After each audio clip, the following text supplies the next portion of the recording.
Of course, here's part 5, expanded in simple English, around 1,300 words. Told in a way that keeps the story interesting, emotional, and positive in spirit without any headings or inappropriate content. When the police finally finished their investigation and the last suspect was brought to justice, the families of Emma, Jay, Rohan, and Sarah felt a mix of relief and sadness. They had answers now, but the pain of losing their loved ones would never fully go away. Still, knowing the truth helped them move forward, one careful step at a time. The whole town came together to support the families. Friends and neighbors brought meals, sent flowers, and stopped by to share kind words or memories. In the evenings, people gathered at the local park, lighting candles and sharing stories about the 4 friends, how Emma always organized study groups, how Jay could make anyone laugh, how Rohan helped classmates with homework, and how Sarah painted bright, beautiful pictures that filled her dorm room walls. The memories brought both tears and smiles. At the college, students and teachers organized a big memorial service. The auditorium was filled with people who wanted to honor the friends and celebrate their lives. Emma's mother spoke softly about her daughter's kindness and dreams. Jay's sister told a funny story about his love for magic tricks. Rohan's brother shared how much he missed his brother's quiet strength. Sarah's grandmother, holding one of Sarah's sketches, read a poem she had written about hope.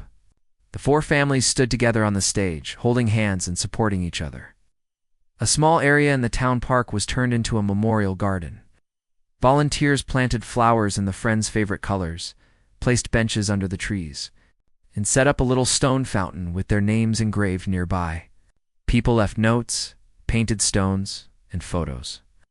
Children played there, and parents told them the story of the friends who had once walked those same paths. The police and detectives who worked on the case were honored by the community. Detective Laura Evans received a thank you letter signed by hundreds of people. She placed it on her office wall, a reminder of why her work mattered. Laura continued to visit the families, checking in, listening to their stories, and making sure they knew they were not alone. The story of Emma, Jay, Rohan, and Sarah spread far beyond their small town. Newspapers and TV shows across the country told their story, focusing on the lessons learned. People were moved by the courage and love of the families. Some sent donations, while others started online campaigns to support missing persons investigations. The families wanted to do something good in memory of their children, so they came together and formed a charity called The Light Returns. The goal of the charity was simple: to help families of missing persons, to raise awareness, and to push for better safety at ports and warehouses. The families traveled to other towns and cities, sharing their story at schools, police stations, and community events. Emma's mother often told crowds, "We lost so much, but we gained the support of thousands. No family should ever feel alone." Jay's father shared practical advice, teaching people how to organize searches and keep hope alive. Rohan's brother helped build a website for the charity, listing missing persons and sharing updates on their stories. Sarah's grandmother designed cards and posters that were handed out across the country. Slowly, change began to happen. New laws were passed that required better tracking of shipping containers and more cameras at ports. Warehouses were checked more often, and truck drivers had to use real names and IDs. Police in other areas started using some of the search ideas learned from this case. People everywhere became more aware of what to do if someone went missing. The charity received letters from families who said, "Thank you. Your story gave us strength." Back in their hometown, the families learned to live with the loss. It was never easy, and some days the sadness felt overwhelming. But there were also days filled with laughter, as they remembered silly moments and old jokes. They found comfort in each other, meeting for dinner or taking long walks in the park. Sometimes they just sat quietly, sharing the silence. On what would have been Emma, Jay, Rohan, and Sarah's graduation day, the college invited their families to accept diplomas on their behalf. The whole campus stood to applaud as the families walked across the stage. It was a moment filled with pride and tears, showing that the friends' dreams had not been forgotten. The memory wall at the college continued to grow. Students added photos, poems, and drawings. Some left their own stories of friendship and hope. Professors encouraged students to look out for each other, to speak up if something felt wrong, and to remember that even in hard times, there is always a way forward. Years later, the garden in the park remained a peaceful place. New flowers were planted every spring. The little fountain bubbled quietly, and the engraved names sparkled in the sunlight. Sometimes families who had never met Emma J. Rohan or Sarah visited the garden, leaving small gifts or simply sitting for a while. The story of the four friends had become part of the town's heart, a reminder of loss, but also of the power of love and community. Detective Laura Evans sometimes stopped by the garden herself. She would sit on one of the benches, close her eyes, and listen to the water. She thought about the long months of searching, the heartbreak, and the hope that had refused to die. Laura knew the world would always have difficult moments, but she believed that every act of kindness, every effort to help, made a real difference.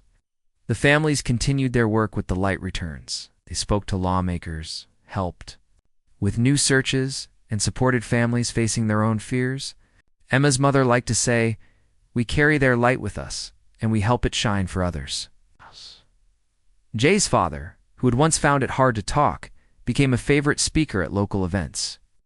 Rohan's brother grew up to be a counselor, guiding young people through hard times. Sarah's grandmother painted a mural in the park, full of color and hope. The friend's story became a lesson for everyone. Never give up on those you love. Always speak out for what's right, and remember that even after the darkest night, light can return. In every corner of the town, in every classroom, and in the hearts of everyone who heard the story, that lesson remained. And so, life in the town slowly moved forward. The pain of loss was always there, but so was the promise of hope. Emma, Jay, Rohan, and Sarah would never be forgotten. Their kindness, laughter, and friendship lived on, helping others and inspiring everyone to care, to act, and to love deeply. Even as new seasons came and went, the story of the four friends continued to bring people together. It was a reminder that in the face of the worst sadness, people could create something good, a garden, a charity, a wave of kindness that touched lives far beyond their own. The shipping container was gone, but the lesson remained. In the end, love is what changes everything. The discovery of the missing student's car inside a shipping container sent a wave of shock and sadness across the country. People who had followed the story for months were now glued to their screens, hoping to learn how such a terrible thing had happened. The families, exhausted from waiting and worrying, held on tightly to the hope that the truth would finally come out. Detective Laura Evans was put in charge of the investigation. She was known for being patient and determined, never giving up, until every piece of a puzzle made sense. Laura gathered her team in a small office at the port, covering the walls with maps, photos, and shipping documents. Every morning, she met with the families to update them, letting them know that they would leave no stone unturned. The first step was to figure out how the student's car ended up inside the shipping container so far from where they had vanished. Laura began with the clues from the scene: the container's faded sticker and the rushed shipping papers. She sent a team to the warehouse listed on the sticker, a big gray building surrounded by fences and cameras about 300 miles away from the port. At the warehouse, the police spoke to the owner, a man named Frank Morris. Frank was polite but nervous, answering questions quickly and avoiding eye contact. He claimed not to remember anything special about the day the container was loaded. When detectives asked to see the security camera footage, Frank said the cameras had not been working that week.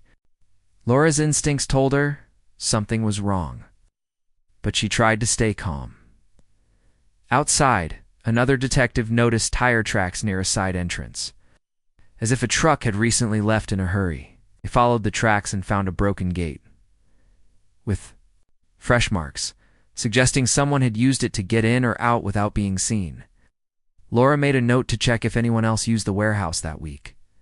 Back at the port, police spoke to workers who had handled the container. Most remembered nothing unusual, but one forklift driver recalled hearing banging noises from inside.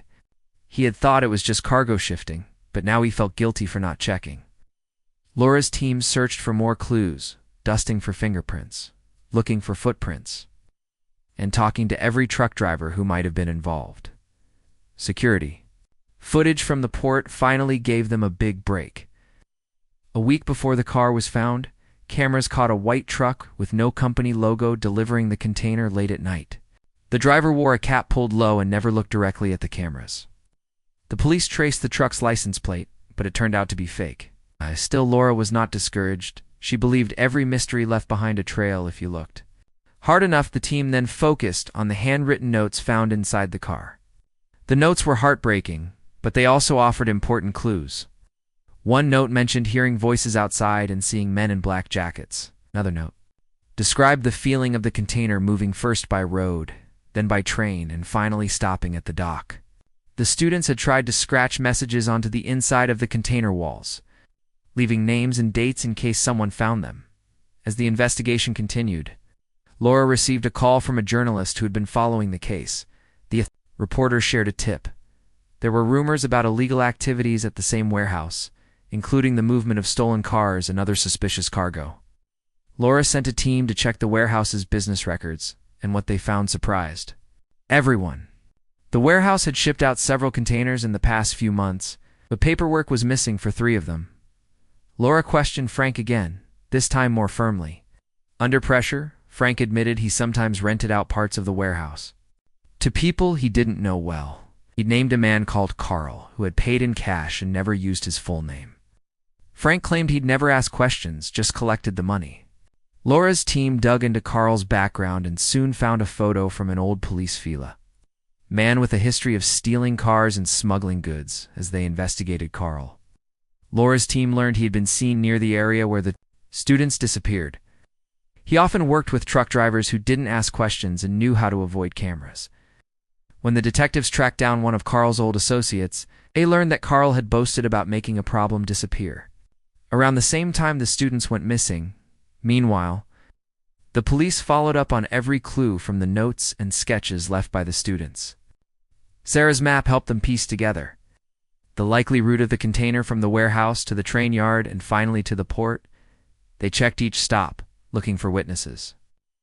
A train conductor remembered moving a heavy container that made unusual noises, but he was told not to ask questions. Another worker remembered seeing a man matching Carl's description near the train yard, talking to the driver of a white truck. The pieces of the puzzle began to fit together. It seemed that after their trip to the mountains, the students had gotten lost and ended up near the warehouse. Perhaps they saw something they were not supposed to, see maybe people moving stolen goods or loading the wrong cargo. The detectives believed Carl and his men had locked the students in the car, then hidden the car inside a shipping container to cover up what had happened. The friends were left trapped and alone, hoping for rescue. The police started searching for Carl everywhere. They showed his picture on the news and asked the public for help. People called in tips from all over the area, and soon, an old neighbor reported seeing Carl at a motel outside town. Laura's team moved quickly, surrounding the motel and arresting Carl without trouble. At the police station, Laura sat across from Carl, trying to understand what had happened. Carl was stubborn at first, denying everything, but when Laura showed him the handwritten notes from the friends, his face changed.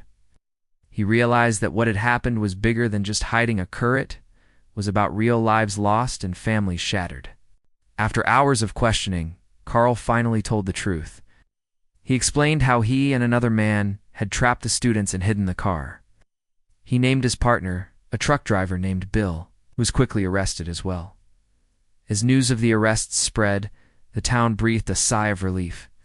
People felt sad and angry, but also thankful that the truth was finally coming out. The families were grateful for the police and volunteers who never gave up. The memory wall on campus grew larger, covered with new messages of love and support. Detective Laura Evans and her team kept working, making sure that everyone responsible was brought to justice. The case led to new rules at the port, better security at warehouses, and more careful tracking of shipping containers. Laura visited the families every week, sharing updates and letting them know that their children would never be forgotten. Through it all, families found strength in each other. They remembered Emma, Jay, Rohan, and Sarah, not just as victims, but as bright, caring, and hopeful young people. The friend's story was now about more than a terrible mistake. It was about courage, community, and the promise to never stop, searching for the truth. And so, as the police finished their work and the news began to quiet down, the families and the town looked forward, determined to bring hope to others and make sure nothing like this ever happened again. It was exactly 4 months to the day since Emma, Jay, Rohan, and Sarah had disappeared.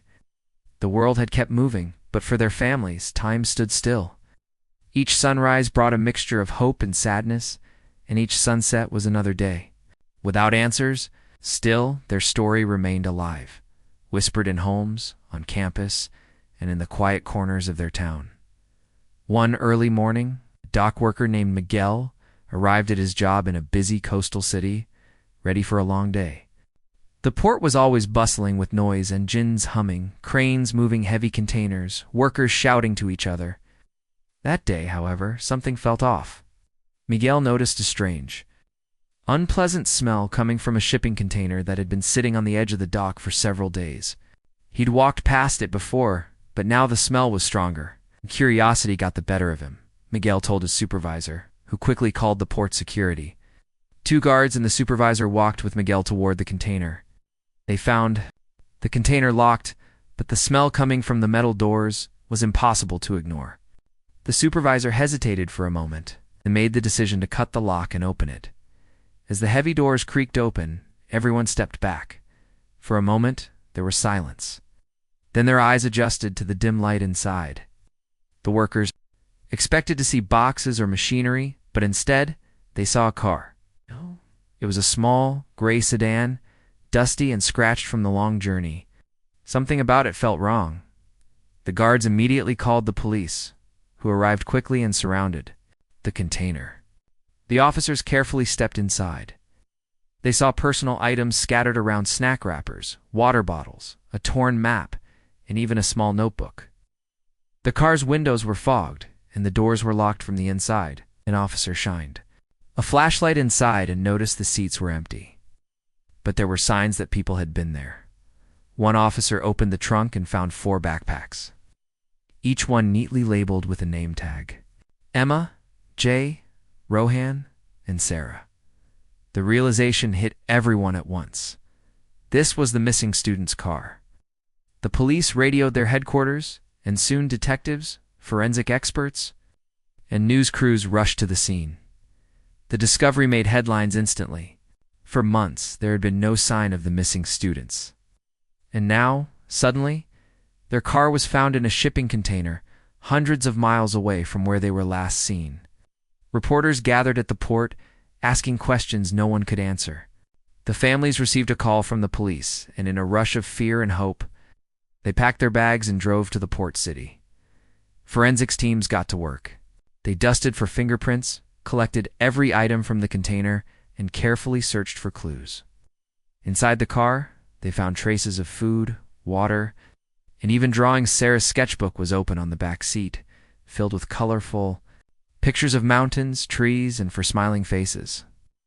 The police found several handwritten notes hidden under the floor mat. The notes were messages from the friends, written in simple words and shaky handwriting. The notes told a heartbreaking story. The students had been trapped in the container for a long time, with little food or water. In the notes, they wrote about their confusion and fear, but also their hope that someone would find them. "We're together," one note read. "We're trying to stay strong." Another note asked anyone who found the car to tell their families they loved them.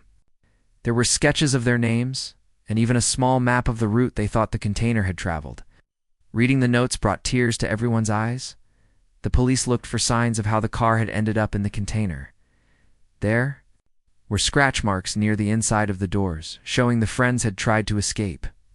Food wrappers and empty water bottles suggested they had survived for days, maybe longer, before running out of supplies. The car's battery was dead, and the radio was tuned to a local station, as if they had tried to listen for news or help. Detectives worked quickly, searching the container for anything that might reveal the truth. On one wall, they found a faded sticker from a warehouse hundreds of miles away. There were also shipping papers, written in a hurry, that listed a different type of cargo. The container had traveled by truck, by train, finally by ship before reaching the port. As the news spread, the families arrived at the scene. The police kept them behind a line of yellow tape, but an officer brought them the friends' personal items. Emma's mother held her daughter's backpack to her chest, shaking with tears. Jay's father stared at his son's baseball cap, unable to speak. Rohan's brother sat down, clutching a handwritten note that said, "Don't give up." Sarah's grandmother cried quietly as she looked at her granddaughter. Sketches. The discovery was a mix of relief and heartbreak. On one hand, there were finally answers. The friends hadn't simply disappeared, they had been trapped, alone, and scared. But the pain of knowing what they had gone through was hard to bear. The police promised the families they would not stop until the whole truth was uncovered. The town back home was in shock. People gathered in the streets, lighting candles and leaving flowers at the campus memory wall. Students sat together in silence, remembering the friends who had brought so much joy to their lives. Teachers offered extra support to anyone who needed it, knowing that everyone felt the loss in their own way. Detectives started to piece together the journey of the container. Security cameras at the port showed a truck delivering it days before.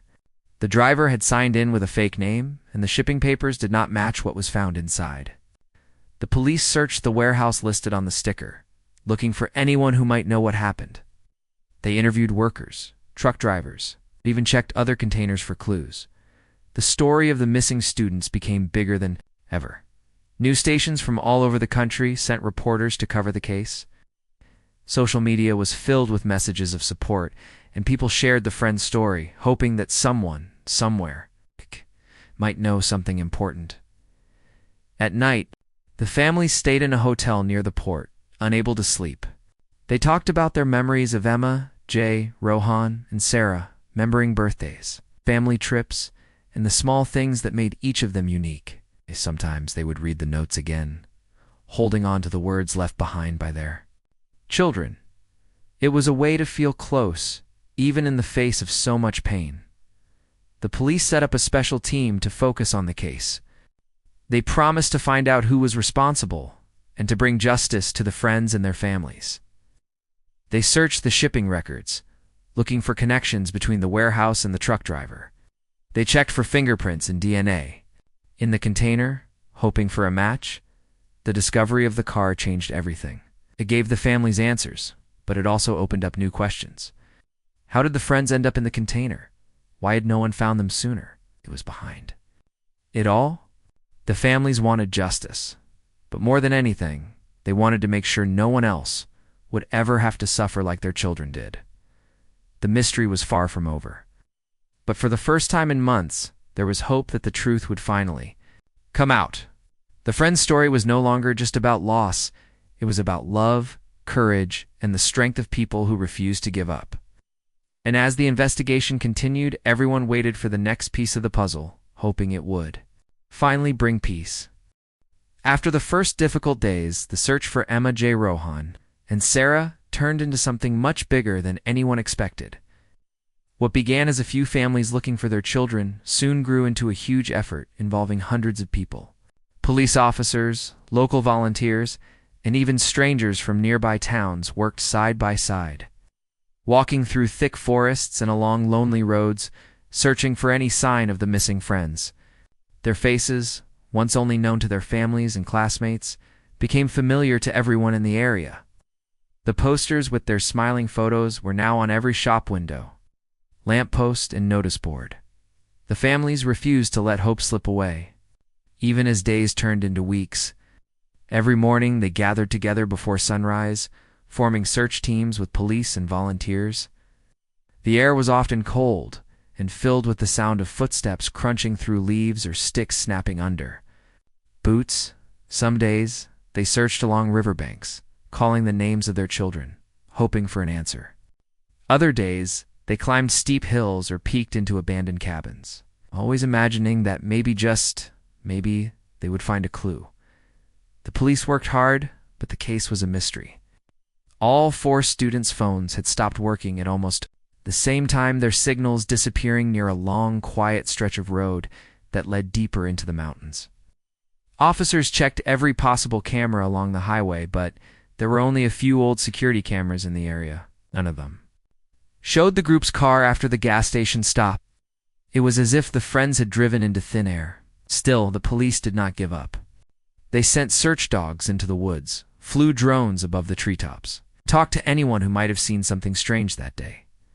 The family spent every spare moment searching. Emma's mother made sandwiches and water bottles for the volunteers. Jay's father used his work truck to carry supplies. Rohan's brother posted daily updates online, while Sarah's grandmother knitted scarves and gloves for people searching in the cold. Each night they met together to talk about what they had found and plan the next day. They told stories about the missing friends, remembering happy moments and laughing together.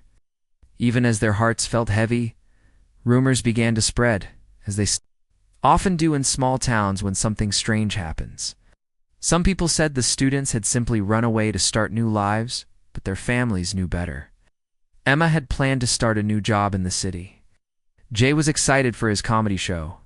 At the college festival, Rohan wanted to see his parents at graduation, and Sarah had just bought tickets to an art exhibition.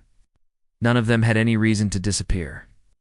The rumors made things harder, but the families tried to ignore them, focusing on hope instead. The local police captain, Officer Wilson, held weekly meetings for the families and volunteers. He explained what the police were doing, answered questions, and promised to keep searching. He listened patiently to every new tip, even when the leads seemed unlikely. One day a truck driver called in, saying he had seen a car that looked like the students on a remote side road. Excitement filled the family's hearts as police rushed to check the area. But when they arrived, the road was empty, and the car was nowhere to be found. Another day, a hiker found a backpack near a river and brought it to the police. The families waited anxiously as officers opened the bag, hoping for some connection to the missing friends. Inside were only old clothes and a broken flashlight. It had nothing to do with the students. Again and again, hope rose and fell. Every small discovery was another roller coaster for the families, who never stopped wishing for good news. The friends' classmates at the college also played an important part. They organized a hope march on campus, where hundreds of students walked together holding candles and photos of Emma, Jay, Rohan, and Sarah. The event made it to the local news. Some students made videos asking the public for help, while others collected money to help the families pay for food and fuel for the search teams. Professors wore ribbons on their shirts in support, and teachers offered to help the missing students' families in any way they could. Weeks kept passing, but still there was no sign of the 4 friends. Their dorm rooms stayed empty, but their beds were made and waiting. The college put up a memory wall where people wrote messages of hope and encouragement. Even people who didn't know the friends left notes saying things like, "We are praying for you," or "Come home soon." The families sometimes argued with the police. They wanted to try new search ideas, or bring in private detectives, or follow every rumor. Sometimes they were angry, sometimes they cried, and sometimes they just hugged each other quietly. Officer Wilson always listened, reminding them that the police were doing everything they could. The news about the missing students spread far beyond their small town. Newspapers in other cities picked up the story, and a famous TV show did a special episode about disappearances in rural areas. People all over the country sent messages, money, and even came to join the search. With so much attention, the police received more and more tips, but each one seemed to end in disappointment. Slowly, some volunteers returned to their own lives, but the core group of families and close friends never gave up. They learned to wait, to hope, and to support each other through the hard days. Emma's mother lit a candle each night in her daughter's window. Jay's sister wore her brother's old hat every day, just to feel close to him. Rohan's brother started writing letters to him, leaving them on the table in case he ever came home. Sarah's grandmother baked her favorite cookies, giving them to people who came to help. One day, Emma's mother decided to visit the gas station where the friends were last seen. She talked to the workers, showed them the photo of the group, and asked if anyone remembered them. An older man who worked there said he remembered the happy group laughing and buying snacks, but nothing seemed strange. He shook his head sadly, wishing he could help. That night, Emma's mother sat at her kitchen table, holding her daughter's last text message on her phone. It was just a simple, "Love you, Mom. See you Sunday." She read it over and over, letting herself hope for a moment that everything would somehow work out. As the second month ended, the search became quieter, but it never truly stopped. Some days, a new rumor or a small clue brought excitement, but every time, hope turned into disappointment. The families learned to live in between hope and fear, between dreams and reality. Their hearts still believed their children would come home, but their minds had started to prepare for anything. The friend's story brought the community closer together, even as sadness hung in the air. Then, the town held a big candlelight vigil, with hundreds of people standing in silence thinking of Emma J. Rohan and Sarah. Some people brought flowers, others brought letters, and many just held hands and prayed. Through all the ups and downs, the families never forgot what mattered most, the love they felt for their children and the promise they made to never give up. Every morning they woke up with hope. Every night they went to bed with the same promise in their hearts. No matter how much time passed, they would keep searching. They would keep believing. And so as days turned into weeks, and weeks turned into months, the mystery of what happened to the four friends only deepened. The search went on, powered by love, faith, and a community that refused to let go, no matter how hard things became. Emma, Jay, Rohan, and Sarah had always been the kind of friends everyone noticed on campus. They were different from each other, but that was what made their bond special. Emma was the planner, careful and organized, always thinking ahead. Jay was the joker, making everyone laugh, sometimes even in serious situations. Rohan was quiet but kind, always there when you needed him most. Sarah was creative and full of life, turning every day into an adventure. After a long year of studying, writing papers, and attending lectures, graduation was finally here. The group felt like they had reached the top of a mountain. They wanted to celebrate in a way that would make them remember these days forever. It was Emma who came up with the idea, a road trip to a quiet town near the mountains, away from the city noise and the stress of exams. Everyone loved the plan, and soon, they started getting ready for the weekend trip. The week before the trip was filled with excitement. Friends met every evening to talk about what they would pack, which music they would play, and what places they wanted to see. Emma made a checklist: snacks, first aid kit, extra clothes, phone chargers, and of course, the camera for capturing memories. Jay promised to make a playlist for the drive, full of their favorite songs. Rohan took care of the car, making sure everything was in working order. Sarah brought her sketchbook and a pack of colored pencils, hoping to draw the beautiful scenes they would see. On the morning of the trip, the four friends gathered at Emma's house just as the sun was rising. Their parents were there to see them off, reminding them to be careful, call often, and have fun. They hugged their families, took a quick photo together, and promised to be back on Sunday night. The air was filled with laughter and hope as the car rolled away from the curb, heading towards the open highway in a new adventure. The road to the mountains was long but beautiful. Fields of green stretched as far as they could see, and the sky was a bright, clear blue. Jay kept everyone entertained with his jokes and funny stories. Sarah sang along to the music, her voice filling the car with energy. Rohan watched the road ahead, focused on the drive, but his smile showed how happy he was to be with his friends. Emma looked out the window, her mind full of plans for the next few days. They stopped at a small town along the way to buy snacks and fuel. At the gas station, Emma called her mom to say they were halfway there and doing great. Jay sent a photo of them holding ice creams to his sister, making a silly face for the camera. Rohan and Sarah took a walk around the area, stretching their legs and taking in the peaceful surroundings. Everything felt perfect, as if nothing could go wrong. They drove further. The roads became narrower, with tall trees lining both sides. They started seeing signs for their destination, a small mountain town known for its lakes and hiking trails. The excitement grew with every mile. Emma checked the map on her phone, giving directions, while Rohan slowed down for the curves in the road. They planned to reach the town by noon, have lunch at a local cafe, and then explore a hiking trail that Sarah had read about online. The last message any of their families received was from that gas station. After that, the car moved out of the area with phone service, and the friends focused on enjoying the scenery.